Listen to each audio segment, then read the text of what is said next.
Dr. Aris Thorne, once a name that commanded respect in forensic psychology, now a title whispered with disgrace. My career, my reputation, all shattered by one case, one misjudgment. Now I'm summoned to a place that time forgot, Blackwood Asylum, a skeletal ruin perched on a desolate cliff, a monument to forgotten suffering.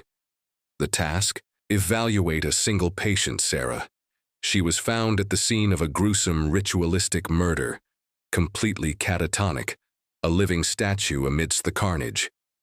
The local police are stumped, and in their desperation they turn to me, the disgraced doctor. The asylum is even worse than I imagined. It's a decaying labyrinth, a maze of peeling wallpaper and flickering lights that cast long, dancing shadows. Every corridor seems to echo with the whispers of past torments. The air is thick with the smell of dust and decay, so heavy it feels like you're breathing in history itself.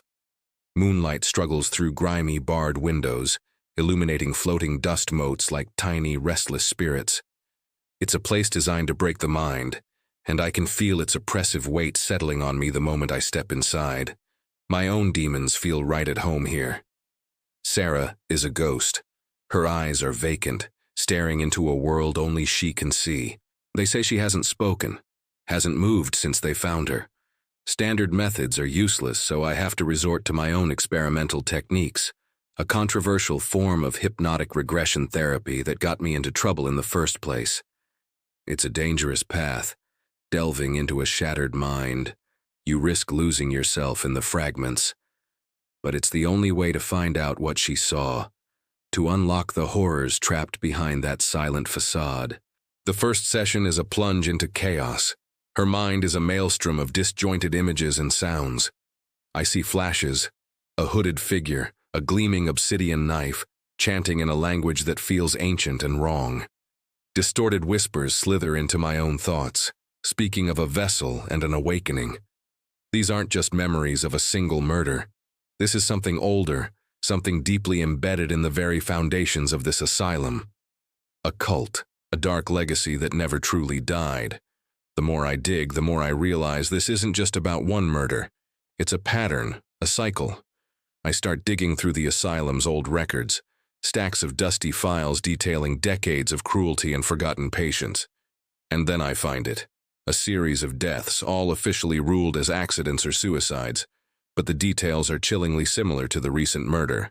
Ritualistic markings, strange symbols, all connected to a secretive group that once operated within these walls, led by the asylum's original founder.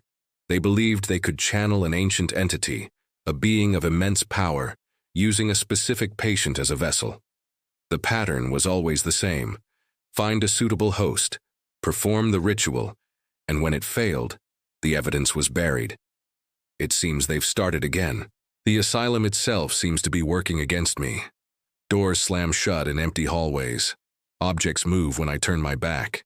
I hear my name whispered from the shadows, a cold, sibilant sound that makes the hair on my neck stand up. The line between Sarah's fragmented reality and my own is starting to blur. Am I just experiencing the echoes of her trauma, or is there a living, breathing threat here with me? I catch glimpses of movement at the edge of my vision, a fleeting shape in the darkness. Someone is watching me. They know I'm getting close. The paranoia is a physical thing, a cold knot in my stomach. The killer isn't just a specter from the past. They are here, now, lurking in the same decaying corridors. Dr. Elena Petrova, the asylum's current director, has been my only point of contact, my supposed ally in this madness. She's been helpful, almost too helpful, providing access, showing concern. But her eyes, there's a chilling intensity there, a fervor that I initially dismissed as professional dedication. Now I see it for what it is: fanaticism. As I piece together the cult's history, the final, horrifying piece of the puzzle clicks into place. The leadership was passed down. The cult never died. It just went dormant, waiting for the right leader, the right vessel. Petrova. It's been her all along. She's not just the director, she's the high priestess. The confrontation happens in her office, a sterile, modern space that feels profane amidst the surrounding decay. I lay out what I've found, the historical patterns, the symbols, the ritual. I expect denial, outrage. Instead, I get a serene, chilling smile. She doesn't deny it.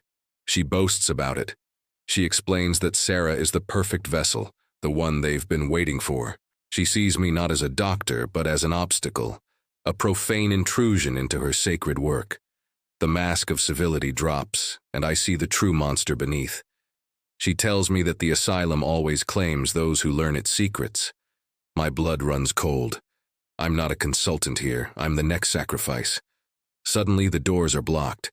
Two hulking orderlies, their eyes just as unnervingly placid as Petrova's, move to flank her. My only weapon is my intellect, and a rusty surgical tool I'd pocketed from an old operating theater.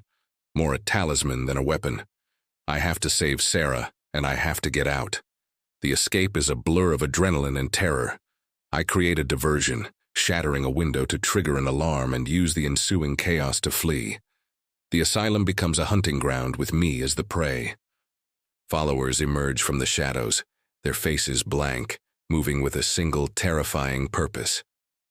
The chase leads me down, deeper into the bowels of the asylum, to the flooded basement. It's a nightmare of murky water, rusted pipes, and submerged, forgotten equipment. This is where they hold their rituals. Sarah is there, strapped to a stone altar, eerily calm amidst the chaos. Petrova is chanting, holding the obsidian knife high. The final confrontation is a desperate, primal struggle in the churning, filthy water. It's not about psychology anymore. It's about survival. I fight with everything I have, a chaotic, clumsy battle against fanatics. A ruptured pipe, a stray spark from a severed electrical line. The room erupts in a shower of sparks and steam. In the confusion, I manage to free Sarah. She's dazed but responsive, the shock of the event seemingly breaking through her catatonia.